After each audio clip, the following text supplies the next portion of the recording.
Welcome to 21st Century Competencies in Action, Planning Instruction for 21st Century Learners.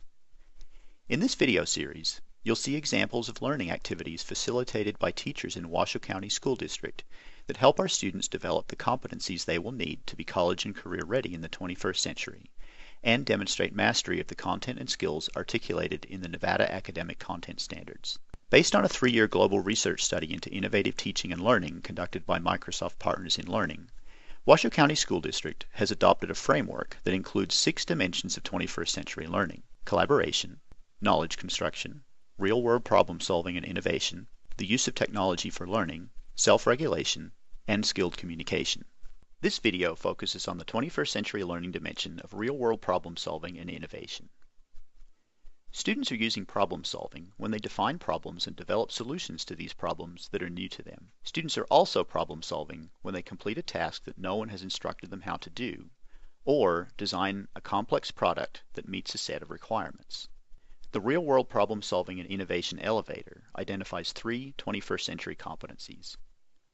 As you watch the video, be on the lookout for examples of students solving problems as the primary purpose of an activity,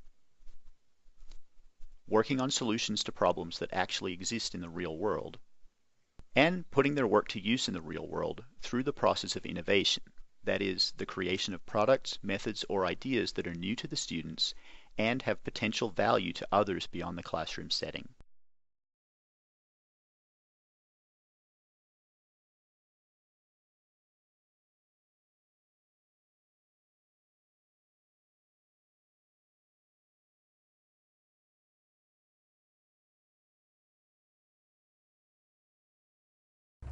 Show of hands, how many of you are looking to do a ballad for your creative writing project? A ballad is a poem that tells a story, or a song that tells a story. And for those of you, so we got 3, 4-ish, okay. Miss Autino, what do you think? 12:30 work for you? What time do you want to do? 12:30, she's holding a workshop on ballads at this table. Okay, so if you're going to the ballad workshop, make sure you're here. If you're not, for those of you, how many of you, be honest, don't like writing because you don't like to stress about proper grammar, proper spelling? Okay, you might want to consider ballads, because here's the best thing about poetry. Every rule we've ever learned about grammar, you get to throw out the window. There's no proper format in writing poetry. Those of you that write in fragments, that's the best way to write poetry. Broken sentences, ideas, thoughts. And punctuation is completely different. So for those of you that are like, well, I'm not a big fan of writing because all the rules, you might want to consider a ballad. Think of a ballad like a song, a poem or a song telling a story, okay?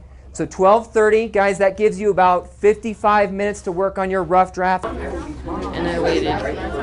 They would leave and come back, but they'd never visit me. That was too big of a dream. The rope that was attached to was weak, and it was easy to break out. The rope snapped almost in 5 days of trying to chew it. They would come back for me. Would they come back for me, or was I forgotten? I quickly made a move and hopped the fence, ran for it. I saw a hill in the faint distance. In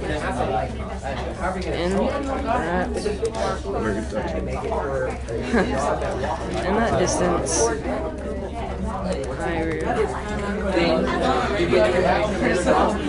I realized that close, yes. So, the story. It's about.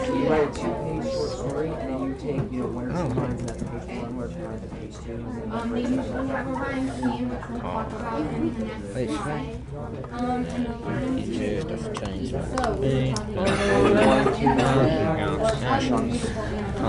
Okay, so what are you doing? Those lines are pretty much the same, just one thing. But what do you want? Entire sentences can be repeated. So like the maverick thing. So you have the adjectives and the nouns, right? Okay, So we gotta figure out some pronouns. Are you on the 3rd paragraph? Kind of look at the step one. Are you on your second page, real quick? So Are you on your second over page? here, Yeah. this is kind of what we're writing about. That kind of has to do with so what you guys are probably going It's the like cloud thingy, right? So the second one, that's kind of everything I included into the second one. I tried including all that. That's about. It's kind of like the summary. This one? How do you Yeah. take care of shots? That's the same. Yeah, that's like medical. Second is kind of about medical, and the third is like how to take care of a dog. You know. Oh yeah. Sorry. So like third, with another thing, if we're gonna add something another diet, we could add something like how much food it eats, if it eats a lot of food, what type of dog brand, and then like you fill it in, Are you guys doing the brochure? and then stuff like that. What? Are you just Brochure putting? was informative writing. Yeah, it's important. Oh, you guys are just writing about like. Yeah. For a we're rough doing- draft, you just do a 2-page short story, and then you put that into whatever. Or no, you don't. You do whatever you chose. Yeah, it's your choice, I think. That's why You they're. just gotta write about the dog, don't you?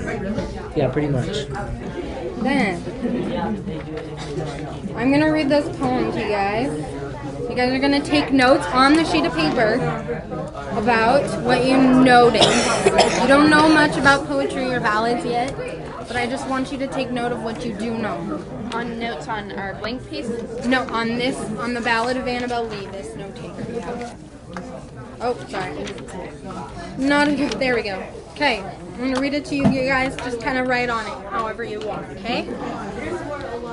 It was many and many a year ago, in a kingdom by the sea, that a maiden there lived whom you may know by the name of Annabel Lee. What do we notice?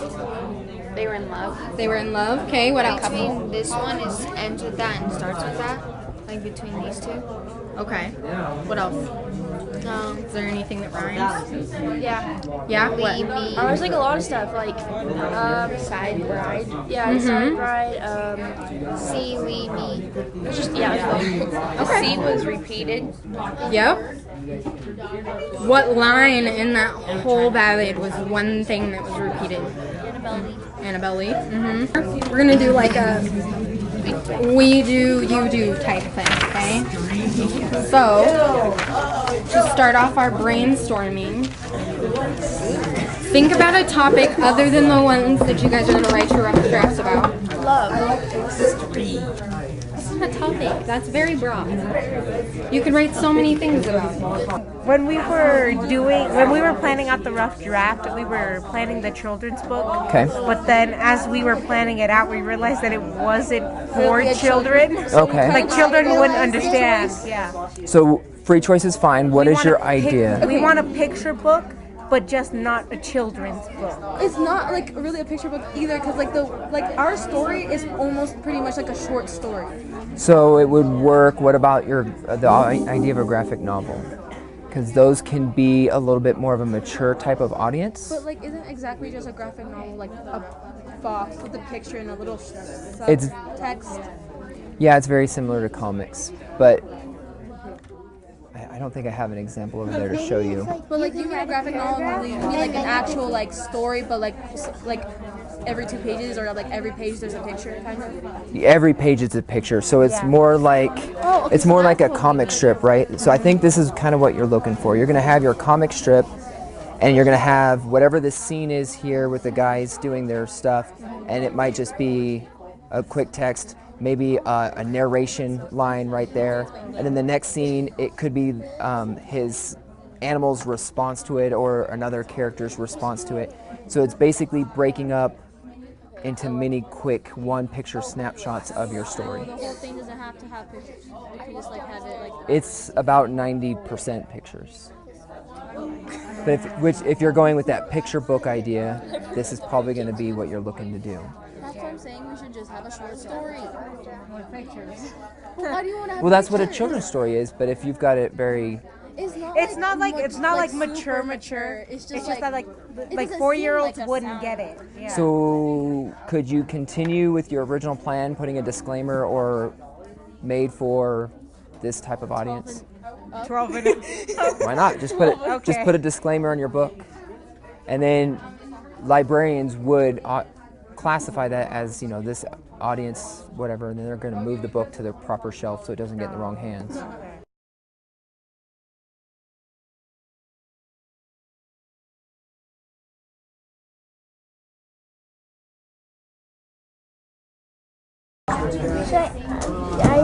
And that one.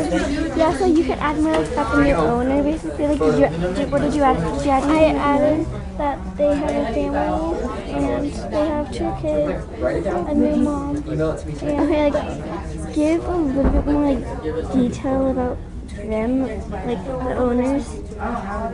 And did you give any detail about the animals? And what did you say about them? I said that pretty guy that the owners like Fruity more than cat. So you should tell them like why they like Fruity more than what's his name after. You should tell them like the readers why the owners like Fruity more than Pop-Tart. So we can go back and edit that. A sad, heartbreaking story into something heartwarming that'll make the family feel like they're doing something good for the dog.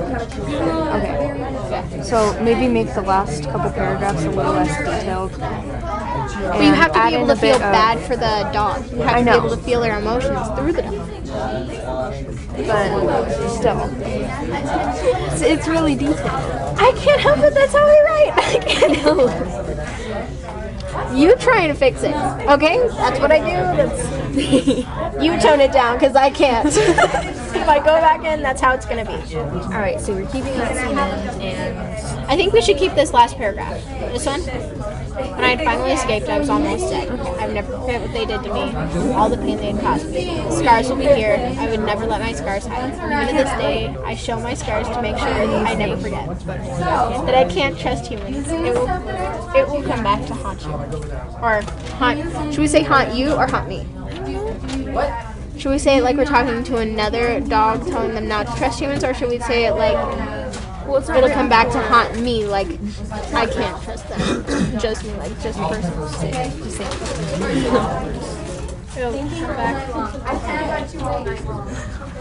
Okay, so the only thing I can remember about the last few months is hunger, anguish, and terror. I hadn't eaten for 3 weeks. Last thing I had eaten was a dead hen I found on the road. I told you this is how it works. I have to admit, you're really good at writing that kind of stuff.